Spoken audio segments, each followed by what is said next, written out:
Wajah Kementerian Komdigi ikut tercoreng oleh ulah pegawainya yang kong kali kong dengan pemilik atau pengelola situs taruhan daring. Mereka bahkan mengharuskan pemilik atau pengelola situs tersebut menyetor sejumlah uang bila ingin situsnya tidak diblokir. Padahal mereka seharusnya berdiri paling depan dalam memberantas praktik hitam judi online. Bagaimana para pegawai itu melancarkan aksinya? Selengkapnya dalam Benang Merah Main Mata di Barisan Orang Dalam.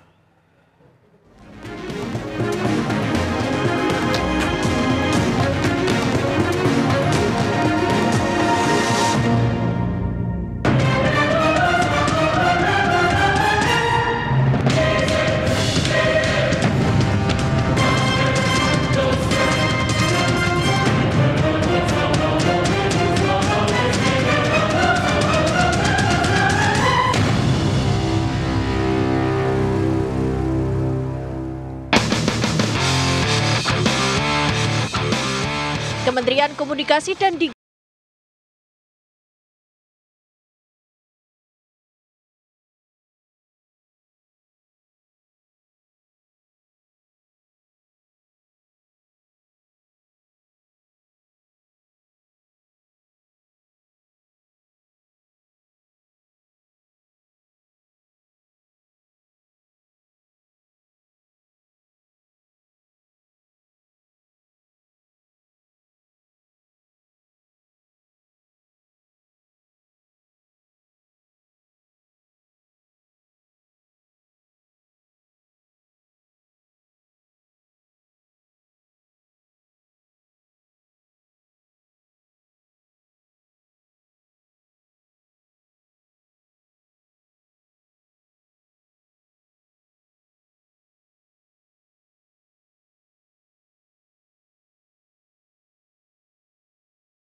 akan dikeluarkan dari daftar hitam.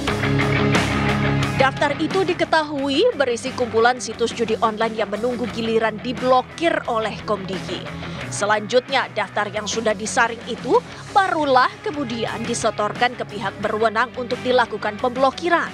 Selama ini terdapat ribuan website judi online yang dikelola oleh para pelaku agar terhindar dari pemblokiran, di mana sampai dengan saat ini penyidik masih terus melakukan pendataan atau inventarisasi terhadap website-website tersebut.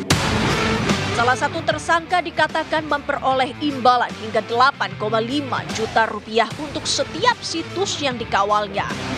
Bahkan sindikat pelindung situs judi online di lingkungan Kemenkomdigi disebut-sebut telah membentengi 1.000 dari sekitar 5.000 situs judi online yang semestinya mereka bekukan. Para tersangka memupuk bisnis gelapnya itu di sebuah ruko yang berdiri di kawasan Galaksi Bekasi, Jawa Barat yang mereka dirikan atas inisiatif sendiri tanpa sepengetahuan atasan di Kemenkomdigi. Ruko itu pun layaknya kantor satelit tempat para tersangka bekerja mulai dari pukul 8 pagi hingga 8 malam waktu setempat. 3 tersangka utama dengan inisial AK, AJ, dan A diketahui berperan sebagai pengendali. Polisi bahkan menyebutkan tersangka AK berwenang dalam pengaturan blokir situs judi online. Kewenangan AK itu diatur dalam prosedur operasi standar yang baru, namun di balik itu pertanyaan menggelitik mengemuka adanya kesengajaan atau tidak dalam SOP baru tersebut. Setelah dilakukan pendalaman oleh penyidik, ternyata terdapat SOP baru. Ya, SOP baru ini memberikan kuasa kepada AK dan timnya sehingga mereka bisa masuk menjadi tim pemblokiran website di Kementerian Komdigi. Ya, terkait temuan ini masih terus dilakukan pendalaman untuk menjawab apakah terdapat faktor kesengajaan melalui SOP baru tersebut sehingga AK dan pelaku lainnya dapat bekerja di tim pemblokiran untuk melakukan aksi kejahatan. Penyelidikan lebih dalam juga mengungkapkan para tersangka tak hanya lihai menyembunyikan praktik taruhan daring, tetapi juga piawai mengelabui radar Pusat Pelaporan dan Analisis Transaksi Keuangan atau PPATK. Mereka diduga kuat telah sengaja merekayasa nomor rekening sedemikian rupa sehingga nomor yang mereka kirimkan ke PPATK tidak ketahuan terindikasi judi online.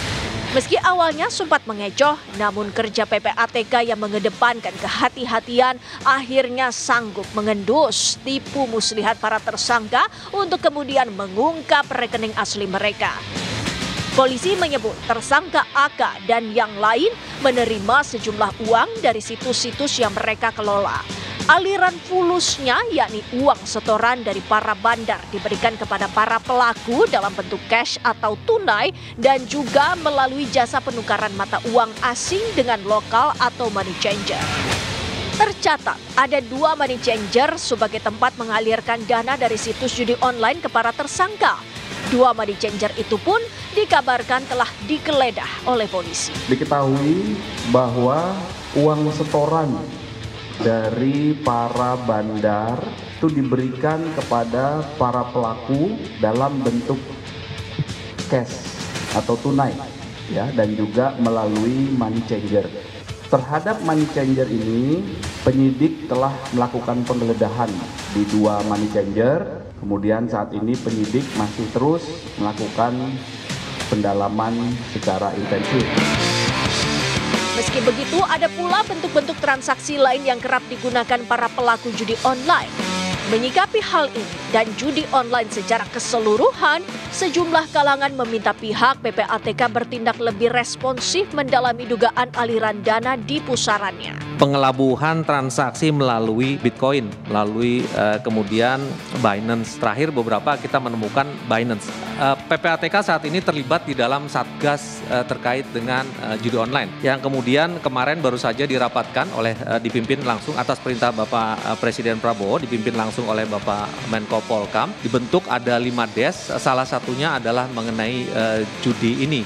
Dan PPATK terlibat di seluruh des yang ada. Apa yang dilakukan Pak Ivan, entah blokir kah, entah laporan ke penegakan hukum, kalau ngelihat ini kayaknya udah nggak benar nih. Oke, blok semua transaksi yang terkait dengan judi online. Kalau Pak Ivan dengan penegakan hukum melakukan reaktif apa yang terjadi dengan memblokir, saya rasa itu akan menurunkan dari terkait apa yang dilakukan judi online di Republik ini. Mengiringi pengungkapan kasus ini, penyidik Polda Metro Jaya telah melakukan penyitaan sejumlah barang bukti seperti uang tunai senilai lebih dari 70 miliar rupiah, beberapa unit laptop dan telepon seluler, serta beberapa barang bukti lainnya. Polisi pun terus menyelidiki asal-muasal aset-aset panas tersebut.